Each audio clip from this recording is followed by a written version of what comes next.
face și asta. De ce? De ce nu fac? Nu știu, dar cred că ar trebui felicitați oamenii care nu fac, pentru că basically toată lumea face și suntem foarte mulți și chiar nu mai avem nevoie să fim foarte mulți, adică ne-am atins scopul, ne-am înmulțit destul de mult, like, e plină planeta de noi și nu suntem prea simpatici așa, adică facem mult rău, foarte mult rău, consumăm multă hrană, consumăm foarte multe chestii, facem rău, poluăm, nu, de ce să fac? De ce? Încă unul? Nu, frate, lasă nu fie, lasă, dar nu stau așa bine fără stres, dar nu stau așa bine fără obligații, dar nu plec eu de acasă când vin și mă întorc când vrea inimioara mea, dar nu fac eu în viața asta ce vreau eu? Ba da. So, vrei complicații? Fă un copil. Dragilor, cred că cunoașteți foarte bine acest videoclip din ultima vreme, care a circulat foarte mult și mulți și-au dat cu părerea despre el. Și da, eu sunt de acord cu Delia să nu facă copii. La felul în care gândește, Delia nu ar trebui să aibă un copil și are dreptate, dar să o țină pentru ea. Ăsta este motivul principal, poate, pentru care foarte mulți au reacționat și foarte bine că au reacționat și în mod negativ față de ceea ce a spus ea. Sunt unii care o susțin și haideți să vedem ce spun cei care o susțin. Dar nu vă pun acum niciun videoclip cu aceia care o susțin, dar știți ce spun ei. Spun, Delia are dreptul să facă ce vrea, dacă vrea copii, dacă nu vrea, e treaba ei. Într-adevăr este treaba ei și eu mă bucur că Delia nu vrea să facă copii. Nu știu dacă poate sau nu, dar ea a spus că nu vrea să facă copii. Nu, asta este o problemă. Ok, aș alege femeie dacă vrea să facă sau nu copii. Nu este o problemă, nu despre asta este vorba și lumea. Sunt sigur că nu a reacționat din cauza asta, din cauza aspectului ăsta, din cauza acestui argument. Băi, eu nu vreau să fac copii, este alegerea mea, vreau să-mi trăiesc viața și atât. Nu, Delia n-a zis doar asta, ci motivația din spate este mult, mult mai gravă, ca să zic așa. De fapt, ar trebui să ai ceva probleme la cap sau să fii prea spălat pe creier să spui astfel de inepții. Să spui că suntem prea mulți și că poluăm. Deci astea sunt două argumente pe care ea le invocă pentru faptul de a nu avea copii.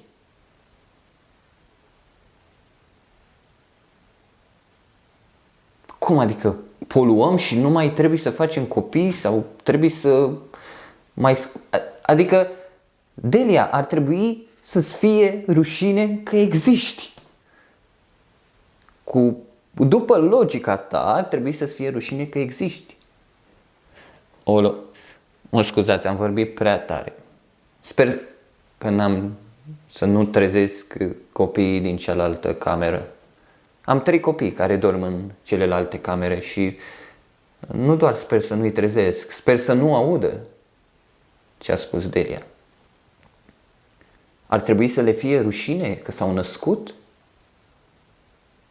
Cel mai mare copil are 2 ani și 10 luni și cel mai mic are 2 săptămâni. Cel mai mic copil al meu are 2 săptămâni. Și cum ar trebui să mă simt eu în momentul de față când Delia îmi spune astfel de lucruri? Ar trebui să mă simt vinovat? Ce ar trebui să fac? Contribui la distrugerea planetei pentru că eu fac copii? Asta este problema. Și ok, mie nu-mi pasă pentru că eu am deja niște convingeri, deja niște valori formate. Pe mine nu mă tulbură videoclipul Deliei sau părerile Deliei. Poate să facă ce vrea ea. Atâta timp cât este pentru ea ceea ce spune. Dar ea spune în gura mare lucrul ăsta și o urmărea vreo 3600 de persoane în momentul respectiv. Și acum știe toată țara, pentru că s-a făcut public lucrul ăsta.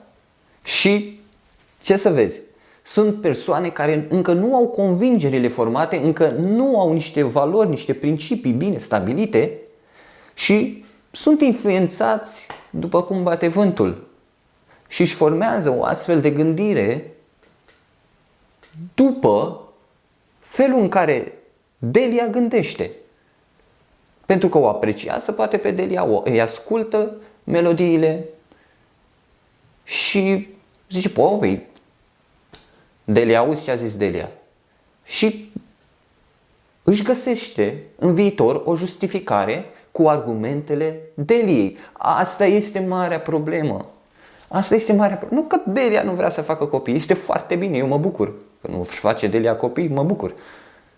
Dar nu asta este problema. Problema este că cu siguranță sunt foarte mulți care își vor găsi o justificare în argumentele Deliei. Și nici nu știu dacă sunt adevărate sau nu. Dar mai rău este faptul că nu știu dacă Delia crede ceea ce a spus cu suntem prea mulți, Sper că au zis-o la glumă, sper că a zis-o la Caterinca. Pentru că la sfârșit eu cred că spune adevăratul motiv. Da, nu trebuie să trăiesc eu liber, nu pot să fac eu ce vreau, De ce să fiu legat de un copil?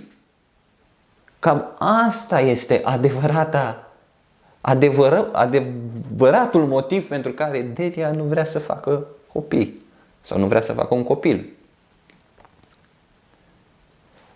Vii cu astfel de argumente că poluăm, că suntem prea mulți. Nu, zi direct.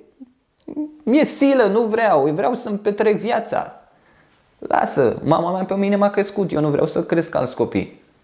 Dragilor, ok, sunt foarte mulți copii, da, în lumea asta care nu au ce mânca, n-au ce pune pe masă, trăiesc rău. Sunt foarte mulți într-o familie care nu îi poate îngriji.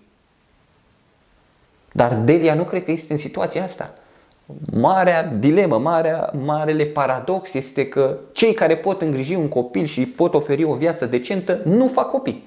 Și fac copii exact cei care nu pot să le ofere o viață atât de bună din punct de vedere material.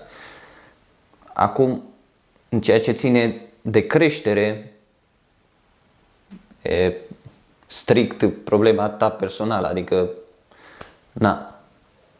Dar mai este ceva.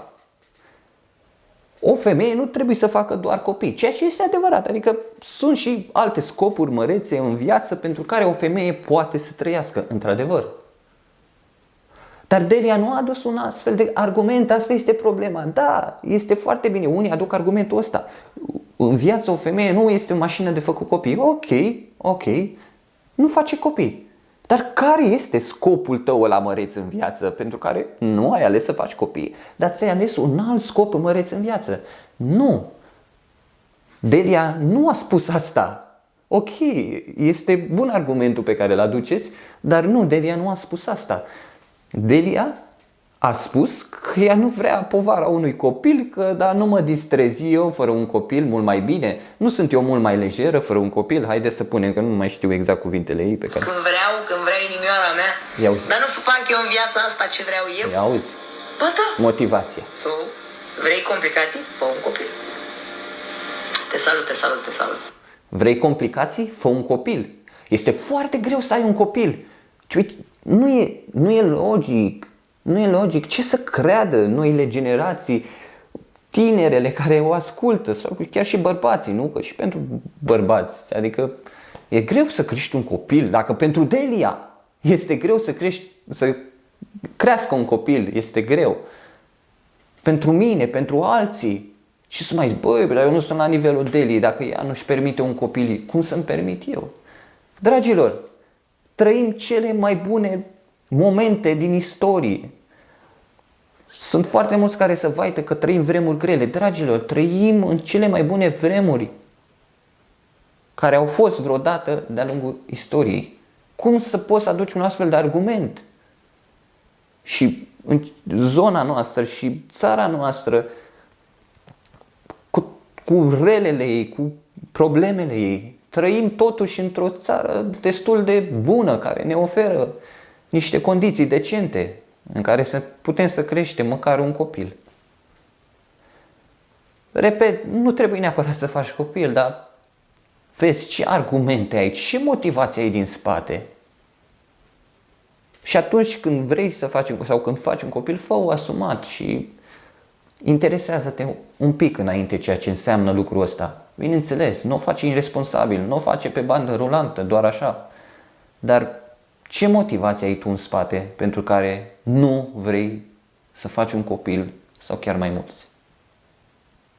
Asta este important. Ai un alt scop măreț sau doar ești egoist și tu, la rândul tău, așa cum și pe tine altcineva te-a crescut, tu la rândul tău nu vrei să crești o nouă generație?